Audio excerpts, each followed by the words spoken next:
Γεια σας παιδιά, XeroTube εδώ. Είμαστε νέο κανάλι και ξεκινάμε δυναμικά, πιστεύω, με ένα μαθηματικό κόλπο. Είναι πολύ εντυπωσιακό αλλά και πολύ εύκολο. Πάμε να δούμε. Καταρχήν, επειδή είναι μαθηματικό κόλπο, θα πρέπει να τηρήσουμε μία και μόνο προϋπόθεση στο συγκεκριμένο.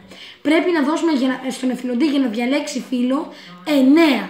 Δηλαδή 1, 2, 3, 4, 5, 6, 7, 8, 9. Πρέπει να του δώσουμε 9 φύλλα.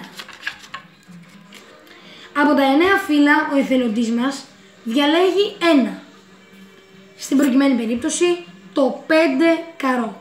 Το τοποθετεί πάνω, στο πάνω μέρος και εμείς τοποθετούμε όλα τα χαρτιά μαζί στο κάτω μέρος της τράπουλας.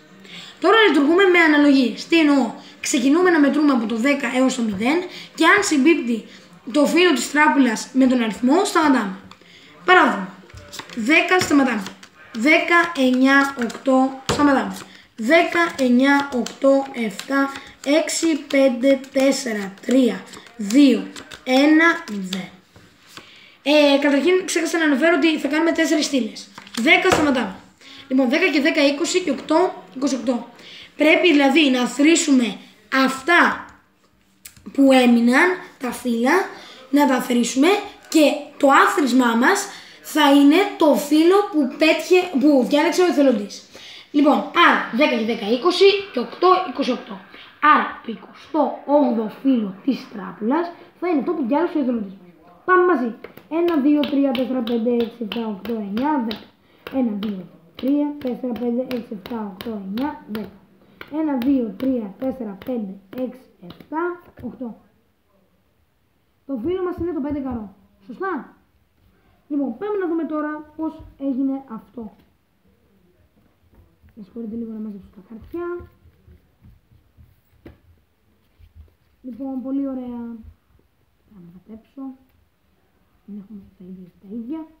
Λοιπόν, το μόνο που πρέπει να τηρήσουμε είναι να δώσουμε 9 φύλλα. Στη συνέχεια, τα χαρτιά θα μας δώσουν το αποτέλεσμα αυτό.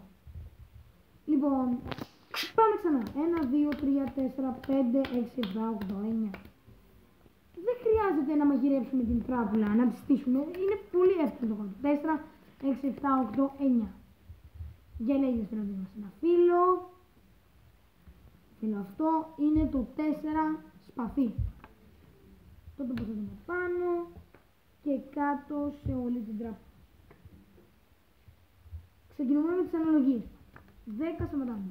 10, 9, 8, 7, 6, 5, 5 σταματάμε. 10, 9, 8, 7, 6, 5, 4, 3, 2, 1, 1.